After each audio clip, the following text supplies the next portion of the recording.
Hello,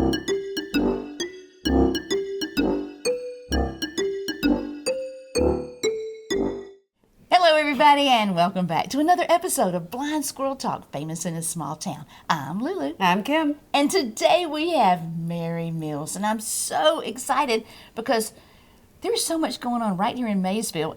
And we all know that the women are in charge, Oh, yes, right? But definitely. anyway, you're the reason why there's so much excitement in Maysville. We have got some really amazing, unbelievable talent in town this week that I guess we probably can't say. But anyway, we have you. We have you. Who's Behind you? every Running the great show. man is a woman. So Yes, and I did not come by myself. I know. So we're gonna try to ask you all kinds of questions today, and thank you first of all for coming up here because I know how busy you are. But thank you because when we thought you were gonna come up here, we were both so excited. I know. Well, I'm and very isn't happy she the to be most here. gorgeous? You are just stunning, and you have this We talked about calming this voice. yesterday. Yeah, Your skin is so beautiful. Oh, goodness. I did, and I went home. It's told my humidity. husband- She did. I did. She's so pretty. At any rate, we are privileged because you are married to Rodney Mills, who is a gold and platinum, over 50 gold and platinum albums to his credit, and has recorded folks like 38 Special, Allman Brothers, Well, Greg Greg Allman. Allman. Okay. Greg Allman. Yeah. mhm. Okay. Rather than the brothers. Entire, Mhm. okay. Yep. Um, Two like- albums for Greg. Wow. Yeah. and he makes everybody sound good. I know. Not unlike Mr. Lee. I know. Yeah. Oh. Trust me, Rodney and I both are huge fans of Lee's. Aw. Huge fans. Well, he does all he can to try to make us look good. Well, and I am super. It just makes me feel so good that he has this here in his hometown. Because trust me, ladies, he could be anywhere. He could be Yeah. doing really well anywhere, Right. and that he stayed in this town. And I love this town. It's very, very special. And nobody knows it's here. Right. No, I Little know. hidden gem. And that's what I said on my Facebook page. Y'all may get extra tourists. Oh, good. No, I'm way in, probably too much into posting things on Facebook, and my family gives me a very, very hard time I about need it. to follow you. But it gives you some sort of order. And as you get older, you like to keep up with your friends and their children and grandchildren, and even some of them have great-grandchildren. And nobody's going to write a letter anymore. And if you do, you don't know when it's going to get there. Or if. I sent 3 cards at the same time to my daughter and 2 granddaughters that live down in Jefferson. And one of the granddaughters got hers within about 5 days, and we live in Fernandina Beach, Florida. So she got it in about 5 days, which is really nice. And then their mom, my daughter, got hers in about 12 days. And then the older sister, the oldest of the grandchildren, she got hers in about 3 weeks. Oh. And they were all mailed at the same time, the same size, and the same amount of postage. So I have no idea or there's no rhyme or reason. Well, no one's going to write a letter anymore. So Facebook is a great way to keep up with everybody. Now, I draw the line. I talk about the animals in my backyard, my grandchildren, music, if somebody catches a big fish, or kills a snake in their yard. Right, okay. Those are the kind of what I... Those are good guidelines. Those are kind of what I do. And then the people that get on there and are mean, well, I just snooze from them for a while. Good for you. Now, okay, 50 some odd years ago, we didn't have Facebook. So tell us No. how you met Rodney and how the progression and from wife to Oh, this it's very, to that. very low tech. Very low tech. So Rodney and I grew up in small little towns in South Georgia, 26 miles apart, something like that. But then everybody stayed in their own, like your own county, yeah. your own place where you went to school, and everybody dated the people that were at their high schools. Rarely did anyone venture out of that. That was kind of the way it was, which was, pretty good. It was neat. You knew everybody at your high school, and there was only one high school in the county, so that's just what you did. Now, Rodney played, he was in a band back in high school and college. He actually played my senior year for our banquet, prom, Junior, banquet, senior, junior, senior, all of those, and which was in the high school gym. It wasn't in any fancy place down in Atlanta or anywhere. And so he played there.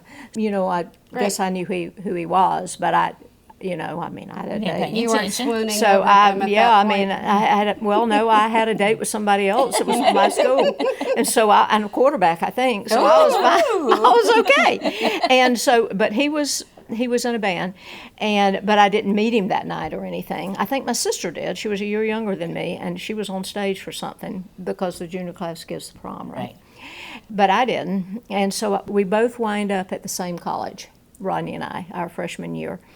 And I knew, and Rodney had a girlfriend from his high school, and she was a cheerleader, and I had been a cheerleader at my school.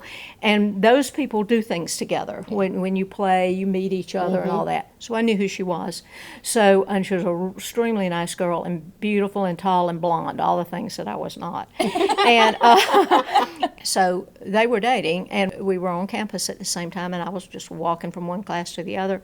And she said hi, and I walked over, and she introduced me to Rodney. Big mistake. No,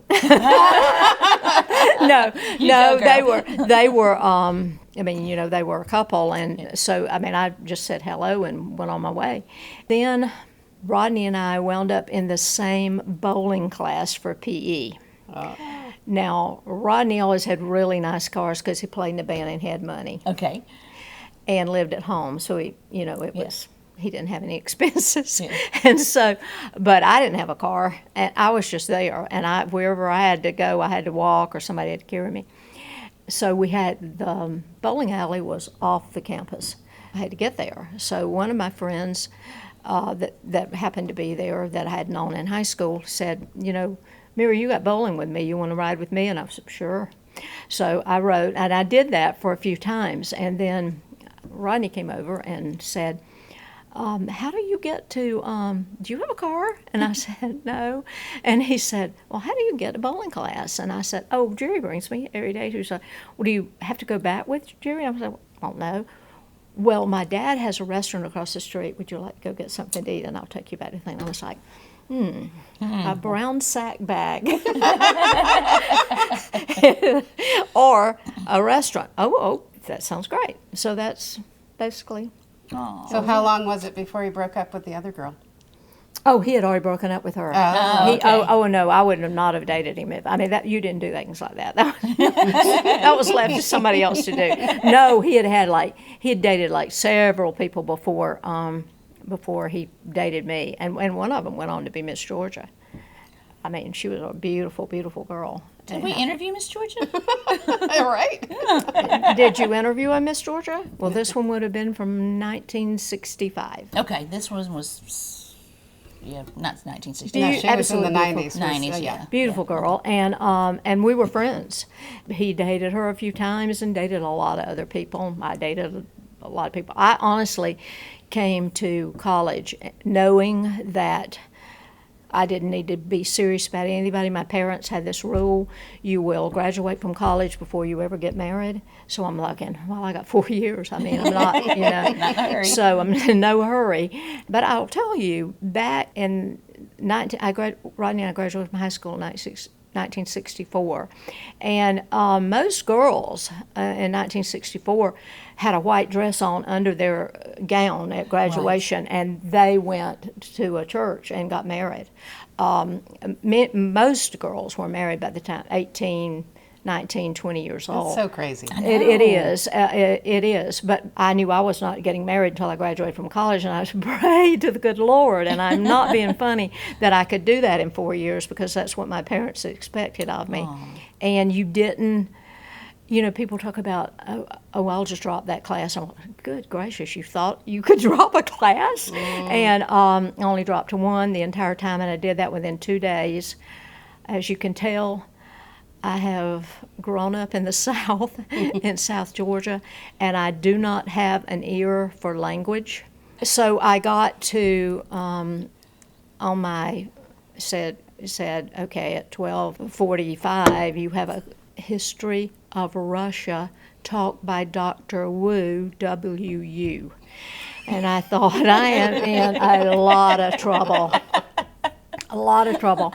I went to that class and I sat there for that hour, and as fast as I could get out of my seat, because that was 2 days wasted, and I knew my parents were not going to like it. So I went as fast as I could to my advisor, and I said, Dr. Cochran, and he said, oh, Miss Carter, Carter, my maiden name.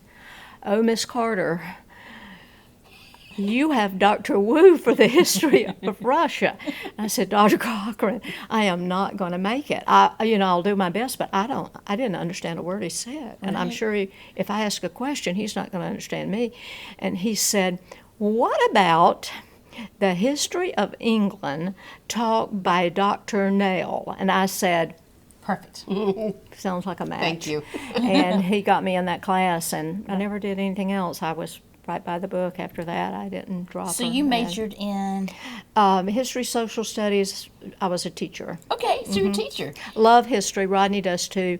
That's one thing that we really, really have in common, and it's something. It's a subject that's so easy to know about.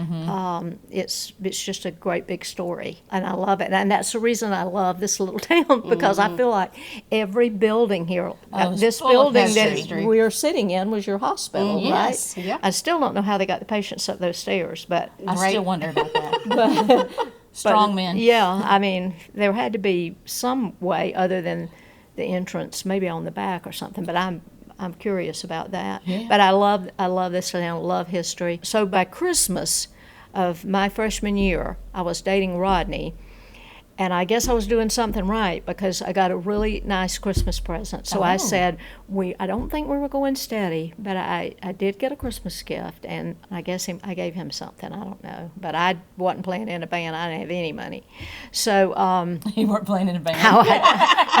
I was just going to class. Were you mesmerized by his playing? Or were you I love music. My family very, very much into music. My mother was very gifted. Most all of her brothers and sisters. She was a family of 6. She had a sister and 4 brothers. So everybody except one in the family played an instrument. My mother played piano really, really well. She played. She could read music, but she also played by ear. She was really, really good. And so most girls in my town, and I think most girls, took piano when they were younger, piano and ballet. Anyway, so I had piano classes, and I can read music, and sang in the church choir and did those kind of things, but I'm totally not a gifted musician. So how long after you graduated college did y'all get married? Oh, that was fast. So we dated for 4 years of college. Okay. And I graduated in May or the very 1st of June in 1968. Then we got married in August of that same summer. So August the 12th of 1968 we got married. Aww. So I go by that date as far as when we got married, but Rodney goes by when we started dating. So he always adds 4 years to it. So this past August the 12th, we were married 57 years. But Rodney says we've been married 61 years. And is this not the most beautiful? I know. Oh, She's been married 57 years. I am knocking on the door of 80. And this is another funny thing. So my birthday's in January. Rodney's birthday is not until July. So I told the girls whenever they were talking about, a while back, when they were talking about all these older women dating and marrying younger men, and they were called cougars, I said, wow. Maybe I was a cougar before anybody knew about cougars. So in January I'll be 80, and I think it's amazing.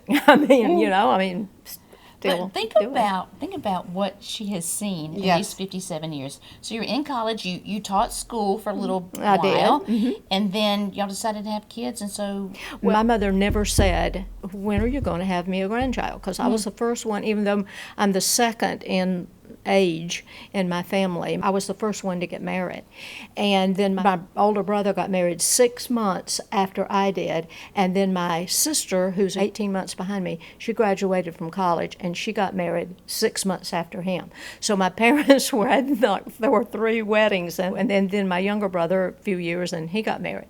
We got married, but my mother never said, "Where's my grandchild?" Rodney's mother, 9 months after we got married, "Are you pregnant?" "No." "Are you pregnant?" Every time I saw her. And I was like, no.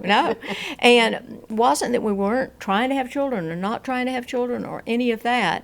And there was none really. I mean, we had the pill, but those things put me to sleep. I'd be driving home from Rodney and I first lived at right off of Northcrest in Atlanta, coming out 85. Right. We lived right there in apartments, and then I drove out to Duluth. High school was the first school that I taught at, and you drove through little towns. I mean, the 60s. I mean, you drove through Doraville and you drove through Norcross, and then you got to Duluth, and it literally, one town stopped and you go through the country and so on. But of course now it's totally different. Yeah. Anyway, I would be coming home in the afternoons. I would lose like 30 seconds or something. So my doctor said, "You got to get off those things. I think they're putting you to sleep." So, but whatever. Melanie, our oldest daughter, she was born in October, and I turned 30 in January. Oh, wow. So just under, I think that's right, just under the gun. Anyway, we had been married about 8 years before we had a child. And so that was another thing. Back then, I mean, I've got most of my high school friends are great grandmothers. Wow. And I've got grandchildren that are just in high school and middle school, just because of that. But honestly, but the 4 years I was in college and then the 8 years of that, those 12 years makes a lot of difference at the end of Another all of generation. this. Yes, it is. It's like you're that halfway generation between your parents and children. But for us, it really worked out because Rodney got really busy, and my dad was in the car business, and people would call you on a Saturday night at 10 till 12 and say, "I want to buy a car." My dad was like, "See you there." And so, I think I never thought anything about that. I thought my dad's just doing what he needs to do. And so with Rodney, that's just kind of how it was. Musicians worked Late at night. And they call it play, and they played at night, so then that was their schedule. So, I was just kind of used to it. But it was kind of odd that teachers' hours and musician hours or studio hours are not the same. And the first year that Rodney and I were married, he was the engineer. He did everything at maybe the largest recording studio in Atlanta called Lefevre Sound. And after the Lefevre gospel family, somebody will have to Google that. Oh, no. But Milan. yeah, oh, absolutely. And son. Rodney did an album on Milan. Yes. His first non-Christian remember or that secular one, yeah. music. Yeah, and that album cover is still one of my favorites of Milan in that church. It's really, really good. And most of the people that played on that album, that was done at his older brother Maurice's studio. And so Rodney, that's where Rodney had his first job as engineer.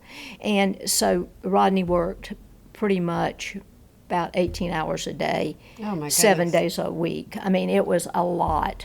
And Maurice said, "Okay, Rodney, I'm going to offer you this job, but you're going to have to quit the band." And so Rodney just thought, that was about probably 7 or 8 months before Rodney and I got married.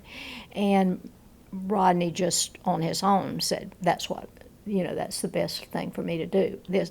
My career will go in that path. He said, "I've already heard bass players, and they're a lot better than I am." And Rodney is very technical still. I mean, we get those smart TVs, and he can do anything in the world to them and hook stuff up. The hardest part now is crawling around on the floor. But once you get down there, you know how to do it all. He made that decision. I was definitely not a part of that decision. We were not married at the time. He made that decision, and so then when he talked to my dad about getting married, and my dad says, "Well, what are you going to do to support my daughter?" And Rodney said, well, as a matter of fact. But when Rodney told me that, and I was not a part of that conversation, and I was in the kitchen or whatever, and I was like, you quit the band? Well, how are you going to make any money? Oh, well, I'll get paid at the job. Oh, wow. It took years before Rodney made as much money as he did playing in a band. But it still was the security. Right. It was the right decision to make. Of course, then when Buddy Bowie hired him to build Studio One for him, or to help with it, help with the design with it. I think he actually did paint some too, but everybody did. Rodney he had to tell Maurice that he was leaving there and going to go to work for Buddy, and that was another, thing that you had to kind of give up a little bit of one thing to get something else. And honestly, Rodney said, "This is what I want to do," and I never thought of any other way than that. Well, that's what you should do. So he did, and it was a good decision. Yeah. It was the right decision. So were you ever in on any of the sessions with people? I did. I got, because I didn't have children, I got to go on, I think it was Buddy that one time said, the wives show up when it's a good photo op. So if it was something fun, then you would go. And because we didn't have children and it late, you could go down to the studio if somebody was going there. Now, there's lots of names that were huge, just absolutely huge in Rodney's career, they don't mean anything to anyone now, the names. You think? Let's hear it. Well, okay. Well, then there's some are, but for younger people, they're not going to remember them, and I don't expect them to know them. But so when Rodney was at Lefevre Sound, before he was 22 years old, he had worked with a band called the Meters. Yeah. He recorded a song, "Coloring Father," and it was #1, I think, R&B song of the year. And Rodney hadn't yet turned 22. Wow. So you get a little. Now he was an engineer. He was the engineer on it. He was not the producer, but he was the engineer on it. So it meant that he was everything. I mean, so, all the mics, levels, everything, all the stuff. And as Rodney will say, a few years before that, I was working in a tobacco patch in South Georgia. To be able to do that, when you're young, you don't really think about it. You just think, well, this is what people are doing. But when you look back on it now, it's amazing. Pretty amazing. 22, right. And then on the flip side of that is a song called "Amen, Brother." And literally it's just an instrumental. And there's a break in there of about 8 counts or 16 or 32, whatever. And I believe it's G.C. Coleman takes this break in it. We don't know until probably somewhere in the late 90s or early 2000, Rodney gets a call from a professor up in some school up in North Carolina and said, Rodney answers his phone. And I think no one expects Rodney to answer the phone. Right. Lee answers his phone. Yeah. So they asked to speak to Rodney Mills. Rodney said, "This is Rodney Mills." He said, "Well, you're the Rodney Mills that recorded Coloring Father." Well, yes. Well, do you know the significance of the B-side? Rodney said, "I don't know what's on the B-side." That was a long time ago. And he said, he told him what was wrong. He said, "Yeah, I remember it." He wanted to know all about it. And then he tells him that is the most sampled section of music in the history of music. Wow. And it has spawned an entire genre of music in Europe called jungle. Really? Interesting. And there are classes being taught on just that in college. So you can go to college and you can take a class in the Amen break. Anyway, it's true because Rodney did some some of those Zoom classes with those kids over in Europe. Oh, I bet they were just ecstatic. Yeah, it's just like you don't know what you're doing at the time. None of us know what we're doing at the time, what the ripple effect's going to be. Right. And it doesn't have to be, Rodney does something that people like and everybody knows about music. Either they've been to a concert, they've bought an album, or they listen to it on the radio, or they whatever, or they've got an iPod, or whatever the now thing is to listen to music. But it's kind of like fun to hear about what he does. But everybody has got something that they do in their life that's just as important, certainly to their families. Like my older brother is really a certified rocket scientist. I mean, so is my sister. Really? Like really? Okay, so he's retired now, but he worked for Martin Marietta and helped. So did my sister. Really, down in Orlando? No, she was down in Milledgeville. Okay. Yeah. There's some things that he did that's still classified, and he's been retired for a long time. Maybe it wouldn't be as easy to know about what he did as it is to know about what Rodney does, or maybe it's not as fun or something. But everybody has got that in their family that is important. But it just happens that Rodney's is kind of like fun, more fun. But as you very well know, it is difficult. Yes. It is difficult. That just this session that we've just gone through and just finished up today with the background vocals, and there's a local young lady from Ray here, and I'm Phillips. going to say her name, Ray Phillips. Y'all, Yes. if you do not know this child, you need to get to know her. She is saying her name. Oh, she is so good. She just did vocal tracks, first time Rodney had ever worked with her. Now, the other person that was in yesterday, that was in the vocal booth, sung by herself and with Ray, we figured out yesterday that Rodney started working with her when she was exactly the age that Ray is now. Wow. And Rodney has worked with that particular woman for 33 years. She's done background I can't imagine vocals all for the him. albums she's been on. Yeah, she's been on a lot of albums. And but the first time Rodney worked with her, she was an artist all her own, and she's extremely talented. I loved seeing the two of them. I did too. I really enjoyed in that the session. studio together and in there. By the end, and never met. Go in there and collaborate and create something just totally beautiful. I was shocked because they didn't even introduce them. One walked in the door and they said, "Come on back." They both walk into the back vocal room, and then they just. It just happens. They weren't even introduced. No, they didn't know each other's name. As a matter of fact, my Southern got in the way. I was like, okay, well, but no, not a bottle of water. Not. Would you like to go to the restroom? You've been in the car for a little while. None of that. Just go back there and go to work. And they did. And they did. And he sent me that video. I was like, oh my goodness. Yeah, it was really, really very, very special. And Well, I have to know, what did Rodney say about Ray? Oh, he loved her. I am terrible.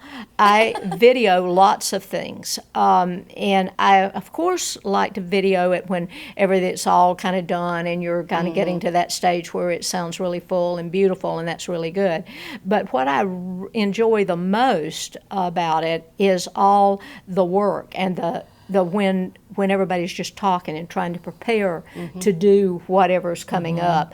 And so when the prettiness is done, I don't stop the camera. Right. I keep going because something's going to happen. And I got, when Rachel was just in there not more than 10 minutes, I heard an excellent from Rodney. And that is high praise. So he doesn't give those out. No, he does not even to his grandchildren. And he has two granddaughters that are very musical and gifted children. He has worked with both of them in the studio, and with our oldest little granddaughter begging to get in there behind a mic when she was 3. And he kept putting her off and said, well, you can get in when you're 4, I'll record you. And at 2 months shy of her 4th birthday, she was in there. But she was ready when she got in there. And he would be, you could just tell he was just so proud of her. Aww. But he still treated her like she was an adult, like he was not her grandfather. except he did let her sit on his lap, and I don't know that he does that for everybody. but not that I've caught on film anyway. But anyway, he's very supportive, and he will give her a look that she knows that Granddaddy's satisfied. But he's not like me. I praise everything they do. Yep. You know, I am totally the typical mom grandmother. thing. Yeah. Oh, I'm like so proud of them, and you know, my daughters as well. They come in and.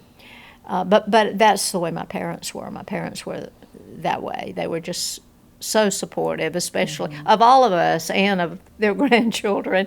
They would come. So my parents lived, when Rodney and I were in Atlanta, from 1968 until just a few years ago when we moved to Florida. And my parents would have to come to see their grandchildren. They would have to drive 5 hours to get up there. And they could know that one of the girls were going to be on the 9 o'clock program at the gym when they were in the 3rd grade or whatever. And I'd be sitting there with my big camera, that big thing that you drug around in a bag and had to plug in and take the thing down. Oh my gosh. And so I'd be there ready to film, and Roddy would tap me on the leg, look at the door, and there would be my mother and father. They would have had to have gotten up at I don't know what time to have left, and they would come walking in the door looking like that, And like that's $1 million something you'll bucks. never forget. No, and your girls probably and won't. Rodney said this one time, and I don't know if this is an expression that anybody has heard, but he said, "Mary, your parents would come to see their granddaughter stack greasy BBs." And I was like, yep, they would. So I'm the greasy BB person. I will come to see whatever anybody is doing. But Rodney and I are a good mix about that. He waits until they know that they are proud of themselves for something before he gives the praise. And Ray got an excellent. Immediately. Pretty immediate. And I got it on tape, and I edited this section, and I've already sent it to her because I was like, might not mean anything now, but in the future it'll probably, will be. Yeah. But, That's heartwarming. yeah, it is. It is. But she did an excellent job. She did 6 harmony vocal parts for pieces. 6. From as high and beautiful to low. And she would say, once Rodney realized that she could do that, he was like, wow, because Rodney absolutely loves harmony. He loves harmony. That's her forte. Yes, it is. You can tell it. I mean, she would, when he figured that out, he would say, what do you think? He wouldn't even suggest it anymore. He would just say, do you think you can do anything else here? And she'd say, yes, sir. Aww. Yes, sir. Yes, sir. I'll try it. If it's not good, you can just throw it out. And it was all good. So it was 6 different harmonies On one line. Wow. on one line, and then sometimes just like a word, 2 words, and some vocalizing afterwards. I mean, it's really nice stuff, and a lot of music that was probably popular when her grandparents were right. alive, because it's Stuff she's never heard Which before. is the best music, by the way. well, a lot of really big band music, that you would have seen in movies, World War II movies and stuff like that. One of them, she said, I think I've heard that. I mean, she will know a lot of songs before her career is over, Yes, because she she's will. going to sing on. She'll sing on a lot of stuff. I'm pulling for her. Oh, that's awesome. Yeah. So, other than Ray, what's your most memorable session that you sat in on? Oh, I mean, you got goodness. so many to choose from. Oh, word. I don't know. Well, I'll tell you, it runs the gamut. There were some sessions way back at Lefebvre Sound. Well, like you mentioned Mylon Lefebvre, and Mylon is deceased now. He was like our age. If anybody doesn't know who Mylon Lefebvre is, they need to look him up, because when he was about 16 or 17 years old, he wrote a Christian song that Elvis Presley recorded, and Mylon instantly became a wealthy young man because of that. So I was in Lefebvre Sound when Mylon was recording some of that. In that session were pretty much everybody that turned out to be the Atlanta Rhythm Section. Really? Because those people that played on those sessions were the rhythm section in Atlanta. If anybody was recording and they wanted to hire, drums and bass and guitar, then this is who they hired. Went to, right. And so they were in there. So those sessions, because they were your age, your people, and you had heard them play and, out and around. So that was fun. And then when those people got to Studio One, and then you started bringing in people like Joe South or B.J. Thomas, who was oh my gosh, this is really funny, and I probably shouldn't even tell this, but I will, because most of the people are dead. So one time I was in one of those first big box stores in Atlanta, way, way back. It was like Riches? Rich Way, maybe, or Riches was a big one. Or Macy's, Davison's? No, like nice. I'm talking like Ridgeway or Richway or something. Anyway, I was in there and I ran into a girl that I had been in high school with. And people thought that because I was married to someone that wasn't doing something normal, that I somehow was famous. And, well, you were, but you just didn't realize it. wasn't. Yes, you were. Totally not. And still don't expect anyone to know Rodney's name or his likeness, because people that sit on one side of, you don't know, the people that are the ones that are the anchors on the TV news, but you don't know who's running the camera or editing or doing any of that, and you don't expect to know them. I mean, it's no disparaging to the people that are doing the technical part of it, but you just don't. But this girl thought that I was, and so she said, "Oh, Mary Carter," and, not Mills, but Carter. And so I was like, "Yes, how are you?" And she was like, "Didn't you marry somebody famous like B.J. Thomas or somebody like that?" I was like, "Well, I'm just going to go with that."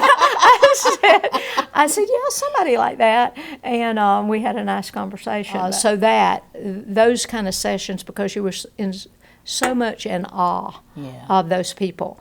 And then later, like Rodney, when he was in the band, they were doing the Doobie Brothers, because all those harmony parts and everything. Rodney loved the Doobie Brothers. And then Rodney got to produce albums on the Doobie Brothers out in Marin County, and we've got a child named Marin.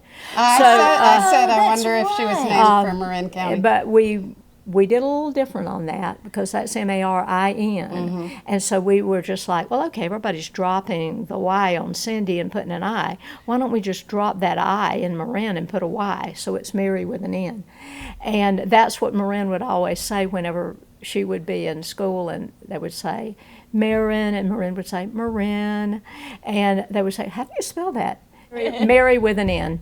So those sessions, to go out there for Rodney to be doing somebody like the Doobie Brothers was pretty amazing. Special. And of course, we'd known who Greg Allman was forever, and Rodney did those albums down at Criteria in Miami. So you'd get to go down there. And then the Atlanta Rhythm section went to Europe, so that was a photo op. So the wives got to go to that. Yeah, those were fun and special. And honestly, sitting through this process like this week with Lee is special too.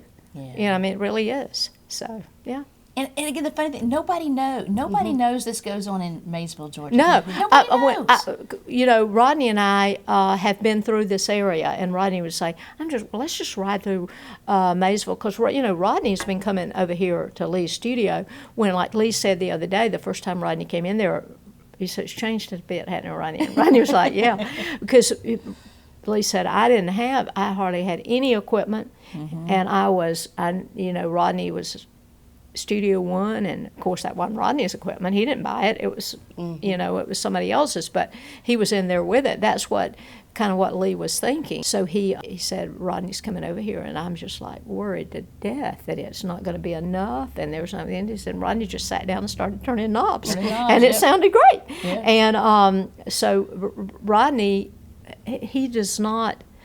I think it has to do with how you're brought up and where you come from. Exactly. If you don't expect everything, then what you've got's enough, right? That's right. And so he didn't come over to Lee's then expecting anything more than just whatever it is, it's going to work.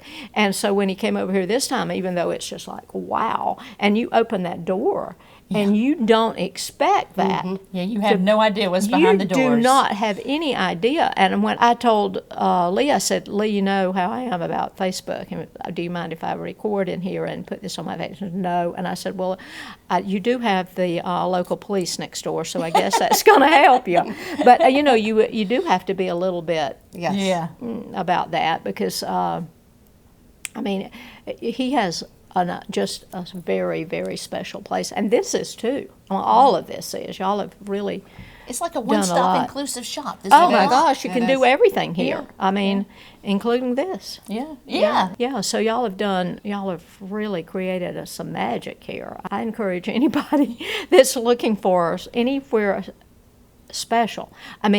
Seriously, any kind of photo shoot. This is just special for it. And with all of the stuff that's going on, what is the Winterville that's over near Athens that's got all the studio complexes and all over there? Right. Oh man, I'd be making up a poster and or whatever you call those things, and taking it over there to them. And even when we lived out in North Fulton County, because our house wasn't all that old. We built a house to look old, but it sat up under some trees that were like 200 years old, so it looked like an old house. And so we had people calling us for the house to be in a movie or shoot a commercial there or something like that. And at first I was flattered, and so I did a couple of those, and I thought, oh my God, what have we gotten ourselves into? But, they're looking for everything. They're looking for that bike over there or those older cameras that are sitting back there. They're looking for anything. And we had a little bit of that, an instrument or something that was old or that kind of thing. Y'all got it all right here. Well, we do now because you're here. Oh, shoot. But I want you to come back. I want to spend like a whole day listening to you talk. Well, right. It would be so much fun. Yes. It would. You're just like this. Yeah. This wealth of it is fun. Whatever, You're a wealth of fun. It is whatever you do for a long time. If you just keep doing it, then you do gain some sort of knowledge about it. You just stay in your own lane and you'll be all right. The rule of 10,000. Stay in your own lane. Yeah, I like that. And be happy with your lane. And be happy. Gosh, we're really happy that you came here today. And you promise us you'll come back? Sure. Because I know everybody's going to want Well, we're up this way. Bring Rodney back with you. I guess we'll have you can him get too. Rodney in here. Rodney has. I didn't tell too many of his stories. He's got some wonderful things that have happened, and of course Rodney and I have had our shares of downs too, sicknesses and illnesses and this and that. But we decided a long time ago that it was a little bit better to do your timeline on the highs than your timeline on the lows. Right. And so, so it's been fun, and I've enjoyed this. I love meeting you. Well, we've had a great week because of you. And I love meeting you. Thank you. If the next time my child moves, I'm going to get her to call Oh, yes. you. Kim's in real estate. Please do. I'd love to meet them. I would love for them to meet. I want them to come here. Yeah. They would Come just. Look at some boots. I think there's a size over there that's going to fit Melanie. Yeah. But it's this has been really fun. I appreciate it too. Well, thank you. And Lee, you can cut out anything that I didn't do well. I think it was all good. I don't think we'll be doing too much cutting. No, not on this one. Wow. Well, we appreciate y'all for being here for another episode of Blind Squirrel Talk, and I promise we're going to have you back again. Yes. I appreciate it. Thank you very much. Yeah, we want y'all to tune in. So again, I'm Lulu. I'm Kim. And I'm Mary. Yay! Thank you so much. We'll see y'all next time. Bye. Bye-bye.